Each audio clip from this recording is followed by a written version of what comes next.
మిత్రమా, అందరూ ఎలా ఉన్నారండి? నేనైతే చాలా బాగున్నాను. మీరు కూడా బాగుండాలని ఆశిస్తున్నాను. ఈ రోజు వీడియో ఏంటి అంటే అఖిల్ ధోతి సెరమనీకి ముందు రోజు అనమాట. సండే కదా, ఇది సాటర్డే రోజు లాగ్ అనమాట. ఐ హోప్ నచ్చుతుంది అనుకుంటున్నాను, వెళ్ళిపోతుంది అనుకుంటున్నాను, ఎంజాయ్ చేస్తారనుకుంటున్నాను. ఉదయాన్నే శనివారం కాబట్టి నాకు పిండి ప్రమిదల్లో దీపారాధన అంటే చాలా ఇష్టం. దీపారాధన చేసేసాను. తర్వాత బ్రేక్ఫాస్ట్ అయిపోయింది. బ్రేక్ఫాస్ట్ అయితే ఇడ్లీ, టమాటా చారు, పల్లి చట్నీ అనమాట. తర్వాత అఖిల్కి లంచ్ కోసం అని ఫుడ్ ప్రిపేర్ చేసి బాక్స్ కూడా ఇచ్చేసి వచ్చాను. ఆ లోపల మా హస్బెండ్ వచ్చేసి ఇంకా రేపు ఫంక్షన్ కావాల్సిన ఐటమ్స్ అన్ని తేవడం కోసం వెళ్ళారు. వాళ్ళ ఫ్రెండ్స్ కూడా అందరూ వచ్చేసి అక్కడ ఫంక్షన్ కావాల్సిన ఐటమ్స్ అన్ని తీసుకొచ్చి హెల్ప్ చేస్తున్నారు అనమాట.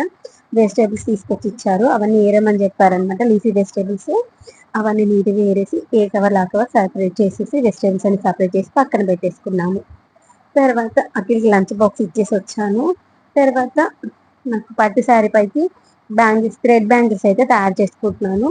పట్టు దారం ఉంటుంది, ఆ యొక్క పట్టు దారం. తర్వాత స్టోన్ బేస్ కాదు, ఫ్రేమ్తో ఉండేటువంటి కుందన్స్ ఉంటాయి కదా, ఆ యొక్క ఫ్రేమ్ కుందన్స్తో రెండు యూస్ చేసుకుంటూ మంచిగా డిజైనర్ థ్రెడ్ బ్యాంగిల్స్ అయితే తయారు చేసుకుంటున్నాను. మనకు మిడిల్ లావుగా ఉండేటువంటి వస్తుంది బ్యాంగిల్. తర్వాత అటు ఇటు సన్నగా ఉన్న బ్యాంగిల్స్ వస్తాయి. ఆ కాంబినేషన్తో అయితే చేస్తున్నాను. చాలా బాగున్నాయి అన్నమాట బ్యాంగిల్స్ అయితే చూడడానికి. దానికోసం దారాన్ని మనకి ఎగ్జామ్ ప్యాడ్ ఉంటుంది కదా, ఆ ఎగ్జామ్ ప్యాడ్కి 25 లైన్స్ అయితే చుట్టుకొని కట్ చేసి ఆ యొక్క ఎడ్జెస్కి మనము గ్లూ అప్లై చేసుకొని చుట్టేసుకున్నాను. చుట్టుకున్న తర్వాత మళ్ళీ కొంచెం తక్కువ పడితే మళ్ళీ చుట్టేసుకొని మంచి ఆరనిచ్చాను. ఆరిన తర్వాత మన దగ్గర ఉన్నటువంటి ఫ్రేమ్ కుందన్స్ ఉన్నాయి కదా, ఆ యొక్క ఫ్రేమ్ కుందన్స్ పెట్టేసుకొని డిజైన్ మన దగ్గర ఏ ఫ్రేమ్ కుందన్స్ ఉంటే ఫ్రేమ్ కుందన్స్ లో మనకి వైట్ వస్తుంది, గోల్డ్ వస్తుంది, గ్రీన్ వస్తుంది, అన్ని రకాల కలర్స్ కూడా వస్తాయి అనమాట. నేనైతే వైట్ కలర్ తెచ్చుకున్నాను. మనకి నార్మల్ కుందన్ కలర్ ఇక్కడ ఉంటే ఆ కలర్ తెచ్చుకొని వాటికి చుట్టేస్తుంది. ఇప్పుడు నేను వాయిస్ ఓవర్ ఇచ్చేటప్పుడు టైం అయితే 1 అవుతుంది. నెక్స్ట్ డే ఫంక్షన్ కోసం నా ఫోన్లో అసలు మెమొరీ లేదనమాట. ఫోన్ ప్రాబ్లం ఏంటి అర్థం అవట్లేదు. గూగుల్ డ్రైవ్లో ఉన్న వీడియోస్ కూడా తీస్తే ఫోన్లో చూస్తే ఒక 20 వీడియోస్ కూడా లేవు. మినిమం ఒక 5-7. ఇప్పుడు నేను 11 మినిట్స్ వీడియో అప్డేట్ చేస్తున్నాను కదా, ఆ యొక్క 11 మినిట్స్ వీడియో తప్ప ఇంకేమీ లేదు. అయినా ఫోన్లో స్పేస్ లేదనమాట. రేపు మినిమం ఏదైనా చిన్న చిన్న క్లిప్పింగ్స్ అయినటువంటి వీడియో షూట్ చేసుకోవాలనుకుని ఫోన్లో స్పేస్ ఉండాలి కదా అనే ఉద్దేశంతో ఇప్పుడు వీడియో అయితే అప్డేట్ చేస్తున్నాను. ఇలా అన్ని థ్రెడ్స్ చుట్టేసుకున్న తర్వాత వాటికి బ్లూ పెట్టేసుకుని కుందన్స్ అయితే అంటించేసుకున్నాను. అవి అన్నీ అంటించేసుకున్నాను. తర్వాత ఫ్రూట్స్, స్వీట్స్, బిస్కెట్స్ అయితే ప్యాకింగ్ అయితే చేసుకుంటున్నాను. ఈ పని చేసుకున్నంతసేపు నాకు మనసేపు ఏదో తెలియనటువంటి అల్లజడిత అనిపించింది. ఎందుకంటే అమ్మమ్మ, తాత ఉంటే ఆ యొక్క ఫీల్ వేరుగా ఉంటుంది. ఎందుకంటే మనం అంటే ఇష్టం ఉన్న వాళ్ళు ఉన్నారనుకోండి, ఆ యొక్క ఫీల్ వేరే ఉంటుంది. చాలా బాధేసింది. ఇలా అన్ని అయితే ప్యాకింగ్ అయితే చేసుకున్నాను. ఫస్ట్ ఇలా పెట్టుకున్నాను. పెట్టుకుంటే పైనంతా కవర్ ర్యాపింగ్ కరెక్ట్గా అనిపించలేదు. తర్వాత సరిగ్గా గుర్తుకొచ్చింది, ఇలా కాదు నేను ఎప్పుడు నా పెళ్ళికి చేసుకున్నాను, నేను నా శ్రీమంతానికి కూడా చేసుకుని, చెల్లె శ్రీమంతానికి చేశాను, అన్న వాళ్ళ వదిలి శ్రీమంతానికి అన్ని నేనే ప్యాక్ చేశాను కాబట్టి డబ్బా ఇలా వస్తుందా అనుకున్నాను. తర్వాత గుర్తొచ్చి ఇలా కాదు చేయడము, కవర్ని పైనకెళ్ళి కిందికి ఫోల్డ్ చేయడానికి గుర్తుకొచ్చిన తర్వాత నెక్స్ట్ అలా ఫోల్డ్ చేశాను. అయితే నేను చేసిన మిస్టేక్ ఏంటి అనేటువంటి చూపిద్దామని ఇదైతే ఈ యొక్క క్లిప్పింగ్ అనేటువంటి మిస్టేక్లో మళ్ళీ అదే క్లిప్పింగ్ అలానే యాడ్ చేస్తున్నాను. కానీ రేపు ఒక్క రోజు దేవుడికి నేను సండే రోజు అయితే వర్షం పడకపోతే బాగుండు అనిపిస్తుంది. దేవుడు కరుణిస్తే బాగుండు. మా ఊరికి అయితే మేము చేసేటువంటి ఫస్ట్ బెస్ట్ ఫంక్షన్ అని చెప్పవచ్చు మాకున్నంతలో. ఎందుకంటే వాడికంటే మేము ఏ ఫంక్షన్ చేసినా హ్యాపీగా చేసుకోలేదు. ఇది ఒకటి మాకు నచ్చినట్టుగా మాకున్నంతలో మేము చేసుకోవాలనుకుంటున్నాము. దేవుడు సహకరిస్తే బాగుంది అనిపించింది. మేము ఇంకా అన్ని డెకరేషన్స్ చేసుకోవడం స్టార్ట్ చేసాము. వర్షం ఇచ్చింది. ఒక్కోసారి అనిపిస్తుంది వానదేవుడు కూడా మనల్ని ఆశీర్వదించడానికి వచ్చాడేమోలే అని. ఇంకా డెకరేషన్ మధ్యలో ఆపేసాము. వర్షం వస్తుందా లేదా అని ఆలోచన. మళ్ళీ మార్నింగ్ లేసాక డెకరేషన్ స్టార్ట్ చేసుకుందాంలే అనేసి ఇంకా డెకరేషన్ సంబంధించిన ఐటమ్స్ అన్ని పెట్టేసుకున్నాము. తర్వాత వంటకు కావాల్సిన వంట సామాగ్రి అంతా కూడా టెంట్ హౌస్ నుండి తెప్పించేసాము. తర్వాత మనము ఫంక్షన్ కోసం అయితే సోఫా చెప్పారంటే మా హస్బెండ్ వాళ్ళు చైర్ తీసుకొచ్చారు. అదొకటి రిటర్న్ పంపించేసాము. ఇంకా కొన్ని ఐటమ్స్ కావాల్సినవన్నీ ఇంకా 11 వరకు కూర్చొని మరి ఏమేం కావాలన్నీ తెప్పించేసుకున్నాము. ఇంకా అప్పుడు మా చెల్లె వాళ్ళు 9:30 ఏమైంది, ఏమన్నా హెల్ప్ చేయడానికి కావాలా అని వచ్చారనమాట. వర్షం పడకపోతే కూడా అక్కడ మనము డెకరేషన్ దగ్గర ఏమైనా హెల్ప్ అవసరం వచ్చేది, కానీ వర్షం పడుతుంది కదా, ఇంకా అక్కడ కూడా ఏం హెల్ప్ రాలేదు. ఇంకా నేను నా బ్యాంగిల్స్కి కుందన్స్ పెట్టుకోవాల్సిన పని ఉండే కదా, పెద్ద మిడిలో ఉన్నటువంటి పెద్ద బ్యాంగిల్స్ తోటి నేను ఆ థ్రెడ్స్ కూడా ఇంట్లో పని చేస్తూ అడ్డు చేస్తూ చేశాను అనమాట. మార్నింగ్ టైంలో థ్రెడ్ చుట్టుకుంటూ వంట చేసి ఆ పని అయిపోయింది. తర్వాత వచ్చేసి ఇంక ఈవినింగ్ అక్కడ స్కూల్కి వెళ్ళి తీసుకొచ్చిన తర్వాత నేను మళ్ళీ మార్కెట్కి వెళ్ళి వెజిటేబుల్స్ తెచ్చుకున్నాను. ఆ తర్వాత ఫ్రూట్స్ కూడా తీసుకొచ్చాను అనమాట. ఇంకా అన్ని మా హస్బెండ్ చెప్పడం ఎందుకు తను ఒక్కడే అన్ని పనులు చేసుకుంటూ ఉన్నంతసేపు ఏదో తెలియని బాధ అనిపించింది. కానీ ఇంకా తప్పదు కదా, మన పిల్లల కోసం మనం కష్టపడాలి అనిపించింది.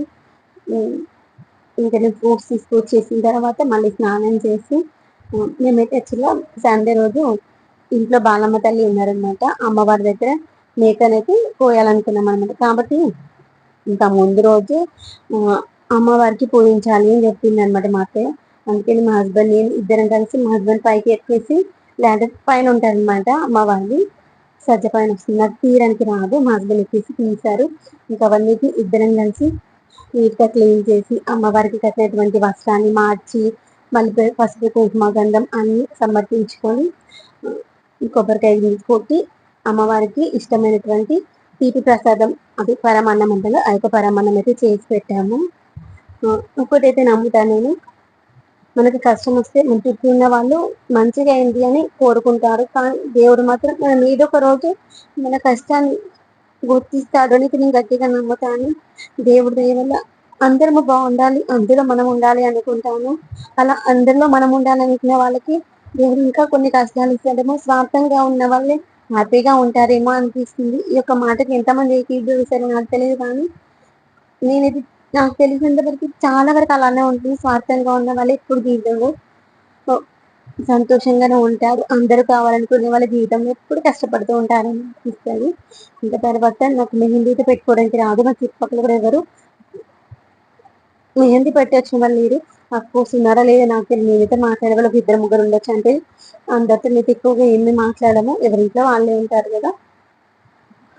తర్వాత పక్క మనది అనమాట, అక్క ఇలా స్టిక్కర్స్ దొరుకుతారు తీసుకొచ్చుకొని ఇలాంటివి చేసుకుంటే మంచిగా వస్తుంది అక్క అని.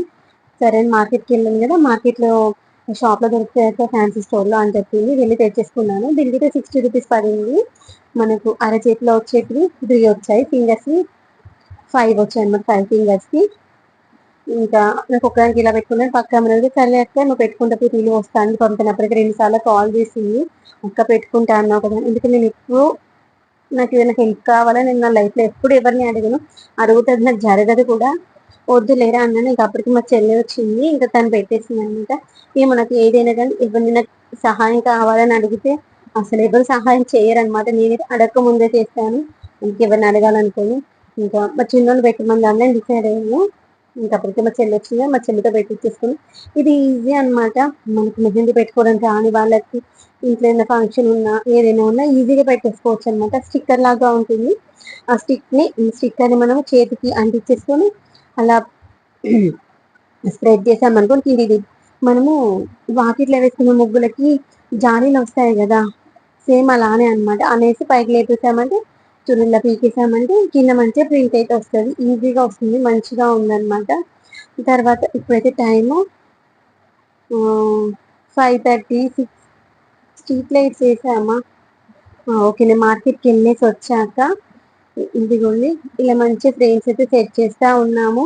ఇంకప్పటికే మబ్బుగా ఉంది, అందరు కలిసి ఈ యొక్క పనులు అయితే చేస్తా ఉన్నాం. చాలా బాగా డెకరేట్ చేయాలనుకున్నాము. సో మేమైతే నైట్ ఫంక్షన్ చేసుకుంటే మొత్తం మా స్ట్రీట్ మొత్తము ఇలా డెకరేట్ చేస్తూ మంచిగా లైటింగ్స్ పెట్టుకొని మంచిగా ధూమ్ధామ్ చేసుకోవాలి అనుకున్నాము. ఇంకా నైట్ టైం చేసుకుంటే ఫంక్షన్ అందరు మా చుట్టాలందరూ ఊర్లోనే అనమాట ఉండేది.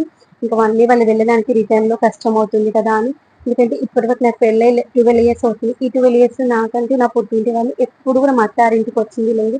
మా చెల్లి మా అన్న ఎక్సెప్ట్ వాళ్ళు కూడా ఎప్పుడు సంవత్సరానికి 2 సంవత్సరాలకు ఒకసారి తప్ప. కానీ ఈసారి నా చుట్టాలందరూ నా పుట్టింటి వాళ్ళందరూ వచ్చినప్పుడు మంచిగా గ్రాండ్గా చేసుకోవాలి అనిపించింది. నేను ఇంకా నా కొడుకు కంటే ఫంక్షన్స్ చేసి ఇదొకటే కదా, ఇంకా పెళ్లి వరకు ఏమీ ఫంక్షన్స్ ఉండవు. పెళ్లి వరకు రోజులు ఎలా ఉంటాయో తెలియదు, ఈ చేసుకునే ఫంక్షన్ మంచిగా తిందాం హ్యాపీగా మనకున్నంతలో. ఇంత పెద్దగా చేస్తున్నానని కాదు, నాకున్నంతలో, మాకు వీలైనంతలో. మా హస్బెండ్ వాళ్ళ ఫ్రెండ్స్ అందరూ వచ్చి హెల్ప్ చేస్తా ఉన్నారనమాట. కష్టాల్లో మనకు ఉండేది మాత్రం చుట్టాలు కాదు, మన బంధువులు కాదు, మన రక్త సంబంధికులు అస్సలే కాదు. ఫ్రెండ్స్ మాత్రం కొన్నిసార్లు కష్టాలు తేవచ్చు, కొన్నిసార్లు నష్టాలు తేవచ్చు, సంతోషాలు కూడా